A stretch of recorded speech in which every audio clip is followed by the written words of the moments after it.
En cette troisième partie, consacrée à la manufacture impériale de Sèvres au service de la maison de l'empereur, sont rassemblées bien sûr des somptueuses pièces de Sèvres sous le regard de cette juxtaposition qui montre la collaboration entre Montréal et Fontainebleau. En effet, ce médaillon saisissant en buste Napoléon, démarqué de l'effigie officielle par Gérard, élaboré en 1805, ce médaillon est enserré dans un cadre, probablement exécuté par Delporte frère, qui était celui des cadeaux. Lorsqu'on remettait à des personnes notables une effigie de l'empereur, il y avait ce cadre-ci, avec ce tore de laurier qui ourle l'ovale du cadre, et puis cet aigle aux ailes déployées.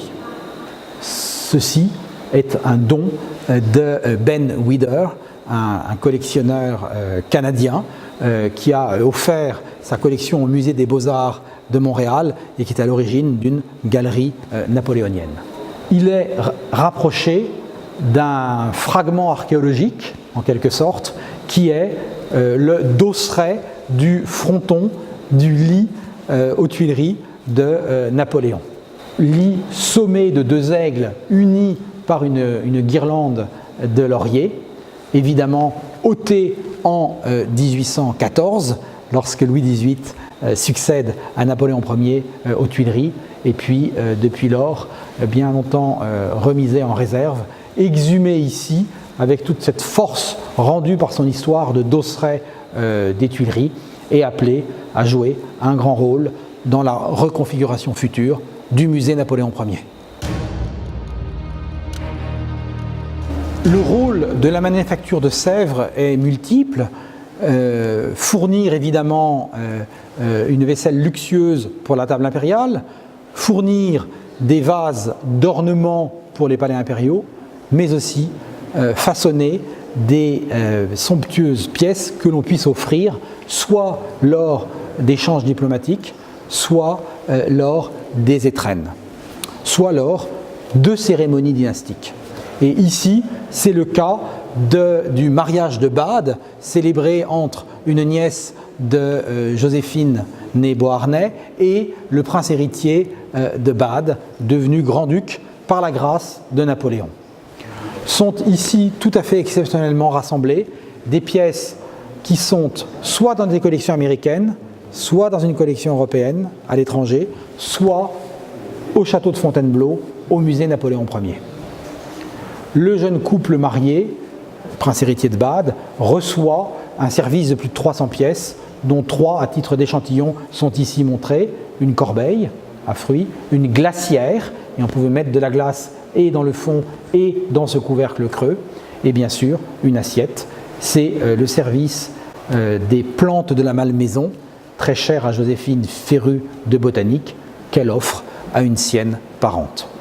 De ce côté-ci, vous avez le service offert à l'archichancelier de l'Empire, Cambacérès, et c'est le premier service pour lequel est conçu ce sucrier à tête d'aigle, emblème du régime, où l'on voit sur la prise du couvercle, déjà en 1807, nous ne sommes pas en 1811, éclore un petit aigle, un héritier attendu, un aiglon qui de fait n'arrivera qu'en 1811.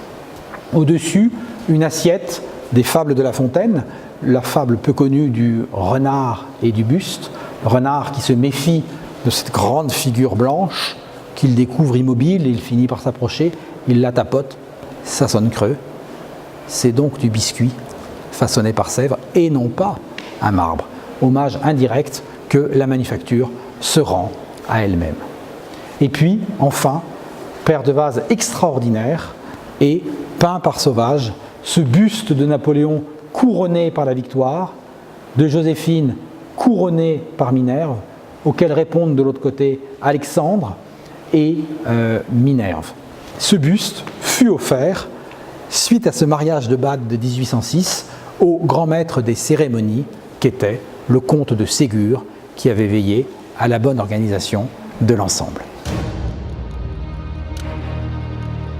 Structuré autour de ce grand vase œuf orné d'une scène de mariage à l'antique de Napoléon et Marie-Louise, vous avez des éléments qui furent offerts en étrenne à des dames du palais, des membres de la famille impériale, des parents de Napoléon. Soulignons quelques cas, cette extraordinaire coupe avec son présentoir richement coloré, coupe qui est ornée de 2 longs cartels, des apprêts d'une course et de la course au Champ de Mars, offerte par Marie-Louise en 1812 à la comtesse de Montalivet, une de ces dames du palais. Cette coupe a fait partie de l'opération Des Sèvres pour Fontainebleau, orchestrée depuis déjà 2 ans et qui continue. Et c'est un des lots qui a pu être acquis grâce à l'obligeance de Jean-René Griton, PDG de la société Aurignac Finance. Grâce soit rendue à M. Griton pour cette coupe Montalivet-Aurignac, désormais.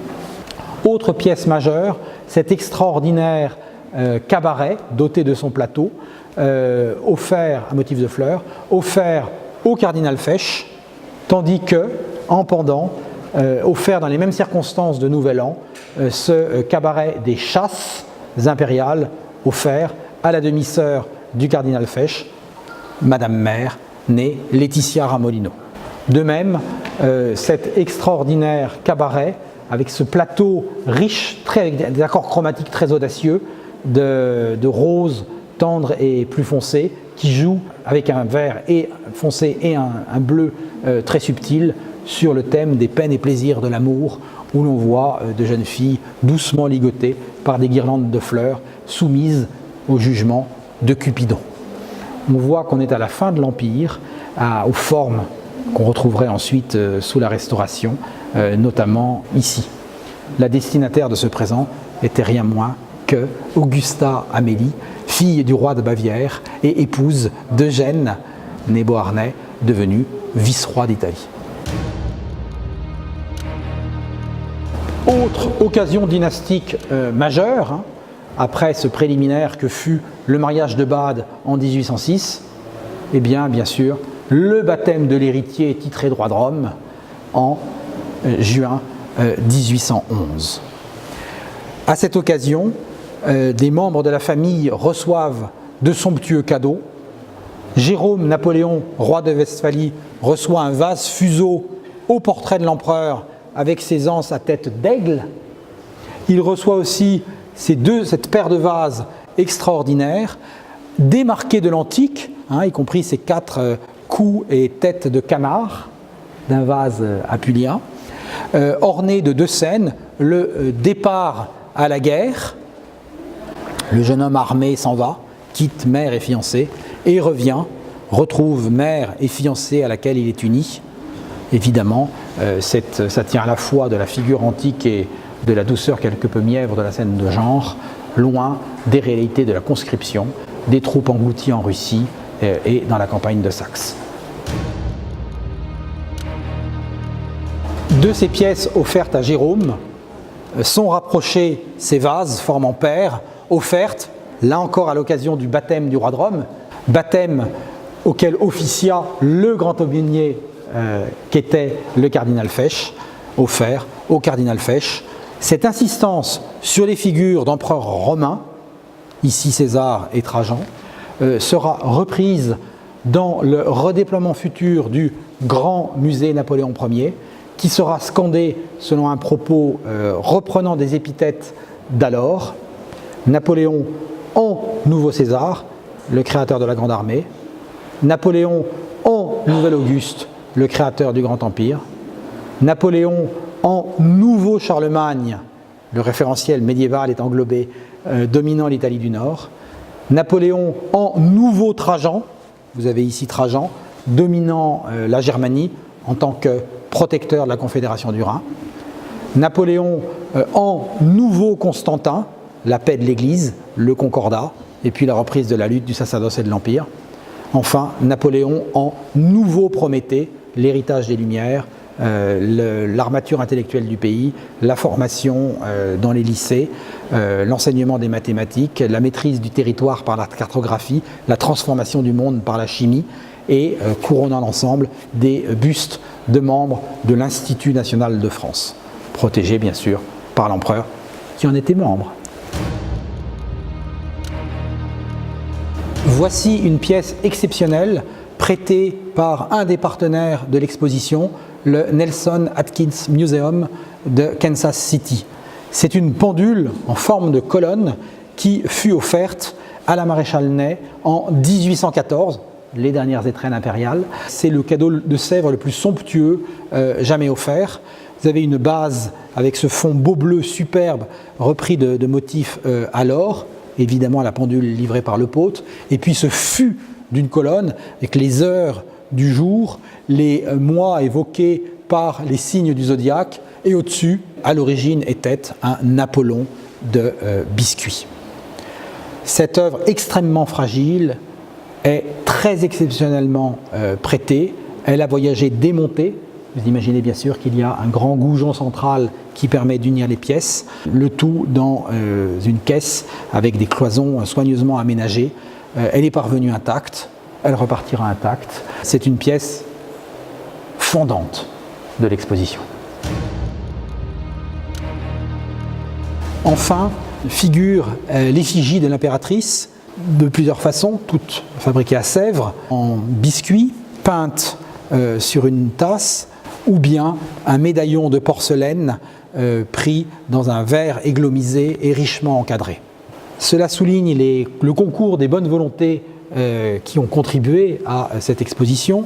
Un grand collectionneur français, un autre grand collectionneur français d'origine, une très grande collection européenne, celle du comte et de la comtesse Charles-André Colonna-Walewski, qui ont accepté de prêter rien moins que 2 pièces sur les 4 de cette vitrine, et l'apport généreux du musée céramique à la cité de la céramique, Sèvres et Limoges.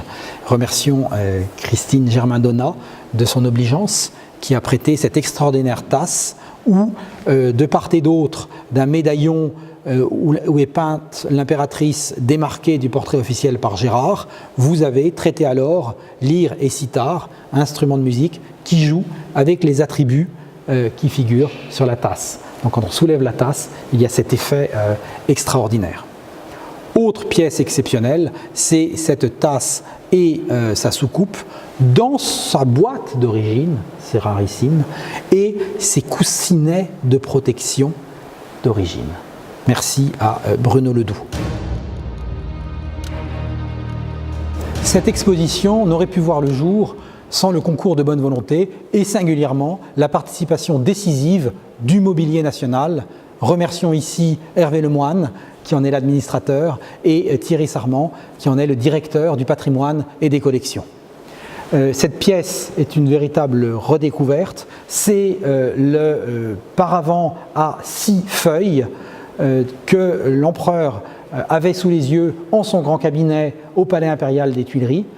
Et vous voyez que les 6 feuilles présentent Mars, la Victoire, Apollon, Hercule, une figure de l'hymen et Mercure.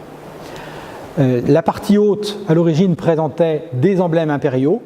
Bien évidemment, à la chute de l'Empire en 1814, ceux-ci ont été ôtés et remplacés par des fleurs de lys. Fleurs de lys qui ont aussi envahi le guéridon des palais impériaux redevenus royaux et bien sûr l'ensemble du palais.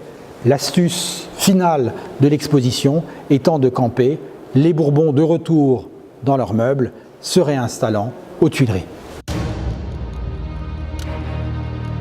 À cette vue, depuis l'intérieur des Tuileries, s'oppose une autre vue, antérieure de 13 ans, celle de la famille impériale au balcon, vue en surplomb par la foule des badauds, où apparaît en majesté le couple impérial le 2 avril 1810, jour du mariage religieux, ainsi que les membres de la famille impériale et du régime, tels Cambacérès, tous ceux qui ont reçu ces somptueuses pièces de Sèvres que vous avez vues dans la partie sur les étrennes impériales. À ce temps d'apogée succède le renversement, un chassé-croisé des dynasties qu'expriment aussi les caricatures ici sélectionnées. En effet, le 23 janvier 1814, Napoléon confie son fils, titré roi de Rome, aux officiers de la garde nationale en une cérémonie qu'orchestre le grand maître des cérémonies, probablement Ségur, appuyé sur son bâton. À ces adieux de Paris aux Tuileries, du 23 janvier 1814, succèdent les adieux de Fontainebleau, le 20 avril de cette même année, ici vu par un illustrateur germanique qui représente la scène dans la cour ovale et non pas dans la cour du Cheval Blanc.